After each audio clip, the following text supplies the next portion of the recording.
Bienvenidos a la revisión de la Agenda Económica PM de este miércoles, que tiene una noticia que resalta por todas las otras, que es que después de muchos años en trámite legislativo se aprobó a ley el royalty minero. Ahí vemos la votación definitiva en la Cámara de Diputados.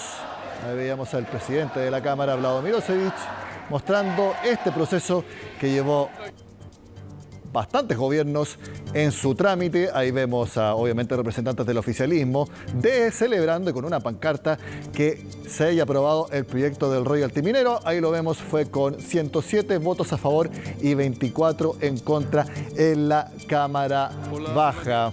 Veamos inmediatamente lo que dijo la persona que llevó al final el detalle legislativo de este proyecto, que tuvo que negociar con la oposición y que también tuvo que ajustarse a la realidad de lo que exigía la factibilidad legislativa de poder sacar adelante este proyecto. Me refiero al ministro de Hacienda, Mario Marcel.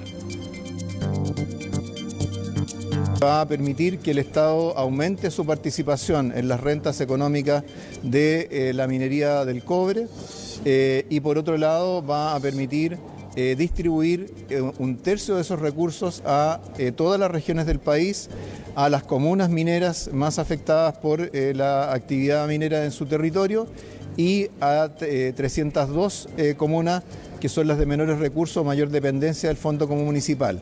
Esto significa que las riquezas del cobre van a poder ser compartidas tanto por quienes albergan las faenas mineras como por comunas de todo el país, que van a poder ver en su propio financiamiento esa fuente de ingresos proveniente del cobre. Lo mismo para las regiones.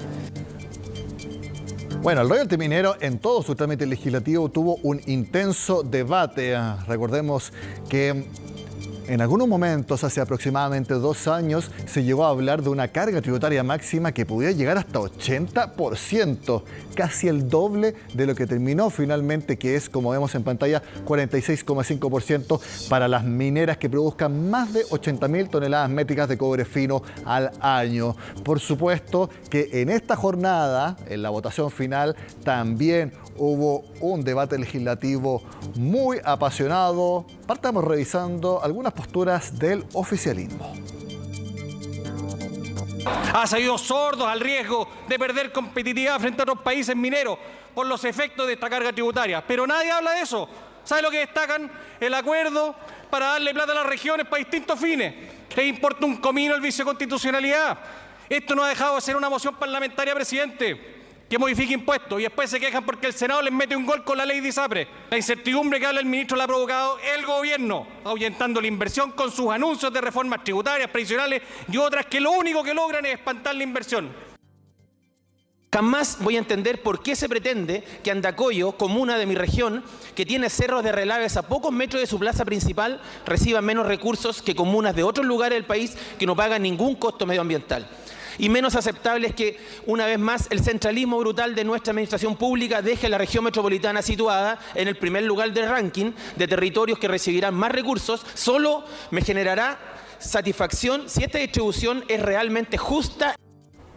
Bueno, ahí veíamos críticas de la oposición legislativa durante esta sesión especial del Pleno de la Cámara de Diputados, una sesión que partió más o menos a las 3 de la tarde, y si no me equivoco, la aprobación del royalty en sí fue más cercana a las 6 de la tarde, un poco después de las 6.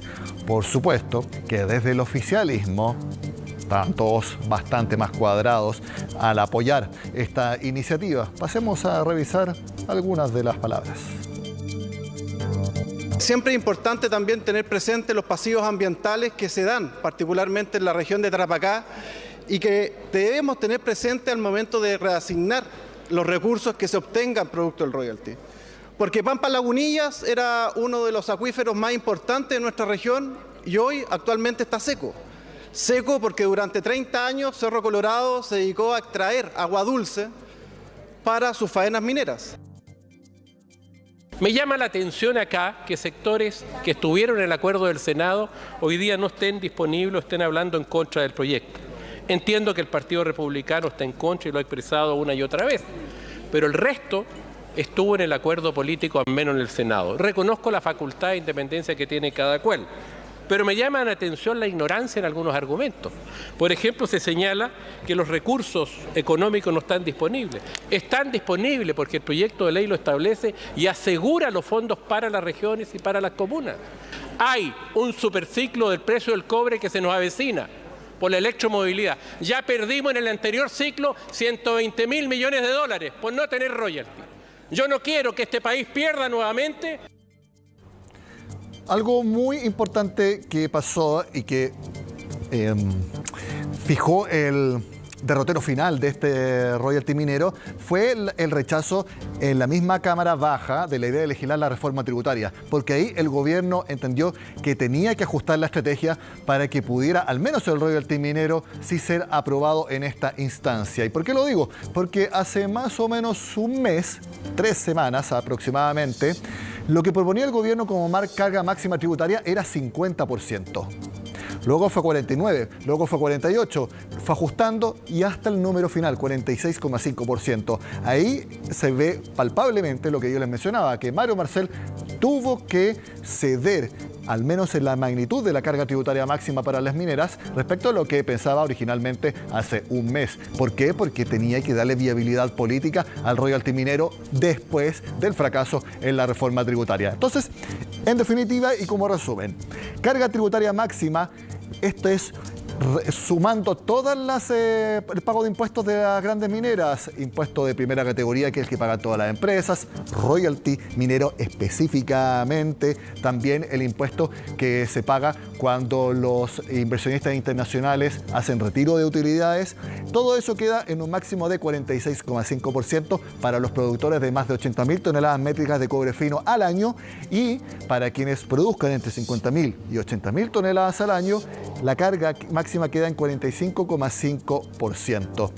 Y también lo veíamos, se crean 3 fondos para repartir esta recaudación. El Fondo Regional para la Productividad y Desarrollo, 225 millones de dólares a beneficio de los gobiernos regionales. El Fondo de Apoyo para la Equidad Territorial por 170 millones de dólares a favor de comunas vulnerables. Y también el Fondo de Comunas Mineras por 55 millones de dólares para los municipios que mantengan en su territorio una faena minera. Aquí veíamos el argumento de los parlamentarios que decían por qué comunas mineras reciben menos dinero que otras. Bueno, aquí al menos el número que entregaría este Fondo de Comunas Mineras así podría reflejarlo. Ahí lo vemos entonces. La noticia económica y política del día es que finalmente, después de años de trámite legislativo, el royalty minero fue despachado del Congreso y está listo para ser listo para ser ley, promulgado. Eso es lo que yo quería decir. Por supuesto que hay reacciones inmediatas por parte de la industria. Veamos qué fue lo que dijo la Sociedad Nacional de Minería.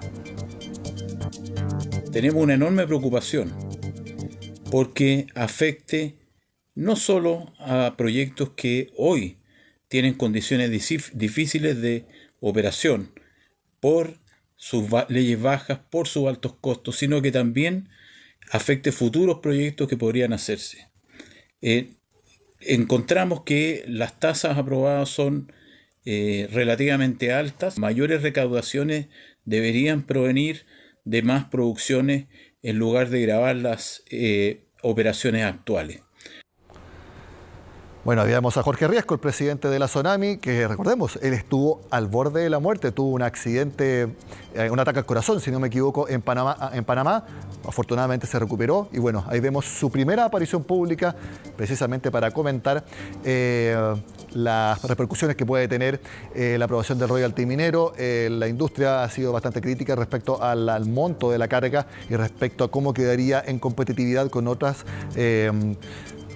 países que también compiten por inversión minera. Bueno, al menos esa es la apreciación del sector privado. Seguimos en Agenda Económica hablando de la aprobación a ley del royalty minero, porque velozmente se vino desde el Congreso la ministra de Minería, Marcela Hernando. Gracias por estar con nosotros, ministra. Muchas gracias, Nicolás, por la invitación y poder compartir con ustedes la alegría que tenemos.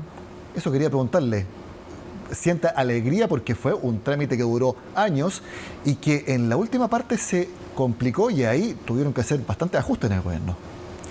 A ver, yo diría que de todos los proyectos de royalty que me ha tocado vivir como persona, digamos, y como parlamentaria y como alcaldesa en alguna oportunidad, esta es la vez que lo vimos más cerca, y la verdad es que creo que el esfuerzo hecho durante el último año, en el Senado sobre todo, y el que el gobierno se hubiese involucrado, porque siempre eran mociones parlamentarias que ponían el tema en discusión, pero que no eran apoyados transversalmente. Y lo que conseguimos a través de mucho diálogo con las agrupaciones gremiales, con los mineros, pero también con los gobernadores y con los alcaldes, permitió que esto tuviera un apoyo transversal. Y es bueno que así sea, porque Chile es un país minero, y aun cuando hay regiones que no lo viven tan directamente, se van a ver beneficiados con este. Sí, fue bastante amplia la aprobación en la Cámara de Diputados, 107 votos a favor. Sí. ¿Estaba dentro de sus cálculos? No, la verdad es que pensábamos que iba a ser bastante más ajustado, y fue eso. La verdad es que vino a corroborar lo que había pasado en el Senado, porque en el Senado fue casi unánime. Fueron muy poquitos votos que estuvieron a veces en abstención, no más allá de 4.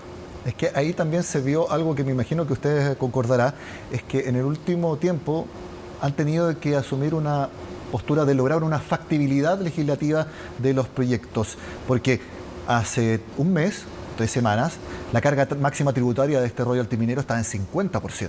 Sí. Y ahora quedó en 46,5%. Y cuando hablamos de la magnitud de las faenas mineras, 3,5 puntos es bastante. Entonces, ahí me imagino que ustedes se dieron cuenta que tenían que al menos ceder en esa parte para lograr aprobar el proyecto. Sí, y yo creo que a eso me refería cuando decía que aquí hubo mucho escuchar y entender también, o sea, y desde el principio, porque este es un proyecto que encabeza el Ministerio de Hacienda, pero que toca muy directamente las fibras del Ministerio de Minería.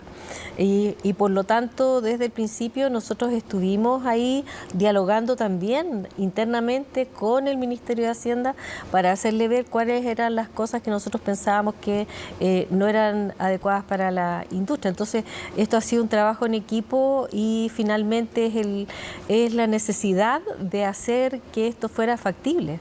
También el hecho de que se haya rechazado la idea de legislar la reforma tributaria ponía más presión aún al royalty minero para que fuera aprobado. Yo creo que sí, eran proyectos que en un principio habían sido pensados como una misma cosa. Iba a haber una reforma tributaria que iba a considerar un royalty minero, y finalmente el gobierno decidió que iba a patrocinar la moción parlamentaria que estaba en el Senado, y le hizo una indicación sustitutiva y la hizo factible. Por lo tanto fue una elección, pero para nosotros era un todo, o sea, es la reforma tributaria que sigue siendo necesaria, porque para gastos permanentes se necesitan ingresos permanentes y esos vienen de los tributos. ¿Considera usted que la aprobación del royalty minero es hasta ahora el mayor éxito legislativo del gobierno de Gabriel Boric? A ver, en minería nomás, yo voy a hablar solamente de mi sector, porque si pudiera hablar de otros sectores también hablaría de trabajo, de algunos del Ministerio del Interior, pero solo en mi sector hay 2 proyectos que de verdad han sido tramitados en tiempo récord. Este es uno de ellos, el royalty, pero también quisiera hacer alusión al proyecto que hace factible el cierre de ventanas. Eso trataron de hacerlo muchos gobiernos antes y nosotros logramos tramitarlo entre agosto y marzo de este año. Te lo pregunto porque la aprobación a ley de la rebaja de 45 a 40 horas de la semana laboral ya tenía también un acuerdo y todo hacía pensar que tendría el final que tuvo, que es la aprobación a ley. Ahora se está viendo el tema del salario mínimo, que vamos a ver, porque acabamos de saber que se postergó para las 9 de la noche la votación para que eventualmente pase un tercer trámite. Pero el royalty minero no había posiciones hasta hace un mes o un mes y medio tan de acuerdo. Había bastantes posiciones encontradas, entonces no estaba tan claro que lograra su aprobación. Por eso le digo que si es que cree usted, y obviamente las otras carteras tendrán también su postura, pero que este puede ser un éxito legislativo que puede destacar el gobierno que usted también representa. Absolutamente, porque por el grado de dificultad, yo sigo relevando esos dos. O sea, parecía prácticamente imposible aprobar lo del cierre de ventanas y también parecía prácticamente imposible aprobar un royalty a la minería. En circunstancias que han habido muchas mociones antes que esta e intentos de algunos gobiernos también antes de esto y nunca habíamos llegado a este nivel. 46,5% de carga máxima tributaria. ¿Usted lo considera competitivo en comparación a lo que se cobra como impuesto en otros países que compiten por Chile por la inversión minera? Absolutamente, y no es que todos vayan a pagar ese 46,5, ese es lo máximo. Exacto. Una vez que tengan que pagar los tributos y por lo tanto como promedio nosotros estimamos que va a ser 2 puntos más bajo y eso es absolutamente competitivo con los países que nos compiten directamente en minería. 43%, 44%. Exactamente. Que es lo que hoy día tienen otros países, que además nos están mirando para ver si ellos también lo suben. Ahora, la SONAMI igual considera que todavía sigue siendo una carga tributaria amplia. Es curioso, y aquí quiero decir que yo tengo diálogo con muchas empresas mineras, tanto extranjeras como nacionales, y los más reticentes a estos tributos son las empresas chilenas. Dicho eso, también insistir en que el royalty no le toca en absoluto ni a la mediana ni a la pequeña minería. Ellos van a seguir exactamente con el sistema de tributación que tienen hoy día. Por lo tanto, hasta 50.000 toneladas no hay modificación y no hay royalty. El que ya esté listo el royalty minero también cierra una ventana de incertidumbre precisamente para los inversionistas, tanto locales como internacionales, y eso es positivo para la actividad local. Eso es tremendamente positivo, porque, y también lo sabemos de manera directa, digamos, quienes son responsables de las empresas acá en Chile, tienen sus proyectos de inversión. De hecho, hay 53 proyectos mineros en cartera que suman más de 73.600 millones de dólares. Y esos recursos hoy día son mucho más factibles que ayer, porque hoy día tienen certeza jurídica. Eso sí, durante el trámite legislativo, especialmente en los últimos días, y hoy, sobre todo, hubo bastantes críticas por parte de parlamentarios, representantes de comunas mineras, porque a través del Fondo de Comunas Mineras son los que obtienen menos recursos, 55 millones de dólares en total, y reclamaban por qué la comuna que yo represento recibe menos recursos, siendo que ahí están los yacimientos mineros, ahí están las externalidades negativas. Bueno, en atención a eso es que se hizo un acuerdo complementario y en las últimas semanas en el Senado negociamos el que iba a haber un fondo que se distribuye entre Arica y Coquimbo. Y eso es donde se encuentra el grueso de las comunas mineras. Ahora, uno de los reclamos hoy día o de las aprehensiones que tenían es que está planteado solo para 3 años. ¿Por qué está planteado para 3 años? Porque este gobierno no debería comprometer más allá, digamos, del periodo que le corresponde. No es que haya que hacer un royalty minero, discusión tributaria nuevamente en 3 años. Exactamente, pero además de eso es porque está fijado en dólares y en un monto específico de dólares. Entonces, si lo dejábamos fijo en la ley, en 10 años más probablemente esa cifra no fuera acorde. A lo mejor hay que bajarla o hay que subirla. Si sube el royalty, a lo mejor debería ser más. Y en ese contexto, entonces, hoy día hubo un compromiso del gobierno y se exteriorizó en la sala y eso hizo cambiar a muchos de los diputados del norte que querían votar en contra sobre la distribución y finalmente votaron a favor y muy contentos porque lo que se comprometió fue que antes de terminar este gobierno esos recursos iban a ser incorporados de forma definitiva. Ministra, hace poco menos de un año estuvo acá en el programa Ragnar Ad, usted lo conoce, que es el presidente de BHP para Chile y para otros países de la región. BHP es la controladora de Escondida, la mayor mina de cobre en todo el mundo, y él señaló que si bien hay una cartera estimada de 10.000 millones de dólares de inversión para nuestro país, todo está sujeto a cómo se iban dando las circunstancias en Chile. Eso fue antes, por ejemplo, del rechazo del plebiscito en el 4 de septiembre. ¿Usted cree que con la aprobación de Royalty Minero hoy, ese enorme monto de inversión puede tener más certeza de ser ejecutado y efectivamente invertido acá? Estoy convencida de eso y de hecho una de las tareas primordiales que he tenido como ministra de Minería durante este tiempo ha sido precisamente el trabajar las condiciones para que la industria sienta que hay certeza jurídica, que nuestro país sigue siendo un país que es muy respetuoso de la institucionalidad, incluso a través de la estrategia del litio. Nuestra primera declaración fue que los contratos se respetan, están hechos para respetarlo y sobre eso se basa nuestro prestigio internacional. Ministra Hernando, muchas gracias por estar con nosotros en este día de, usted misma lo dijo, de alegría para el gobierno por la aprobación del Royalty Minero. Del gobierno y de Chile. Hoy día tienen que estar contentos todos, desde Arica a Punta Arenas, porque a todos les va a llegar recursos provenientes del cobre y este es un país minero. Gracias por estar en CNN Chile, ministra. Muchas gracias. Antes de terminar la agenda económica, les mostramos la imagen en vivo de la sala del Senado, porque todavía a esta hora, casi las 8:30 de la noche, se sigue discutiendo el salario mínimo. Se calcula que la votación en la Cámara Alta estaría más o menos por las 9 de la noche. Si sucede así, por supuesto que en CNN Prime se los vamos a contar. Eso sí, a diferencia del Royalty Minero, si se aprueba no va directo a ley, sino que tiene que volver al tercer trámite legislativo de vuelta a la Cámara de Diputados. Con la información del momento y por supuesto con este especial de agenda económica sobre la aprobación del Royalty Minero, terminamos el programa de este miércoles. Sigan con nosotros acá en CNN Chile.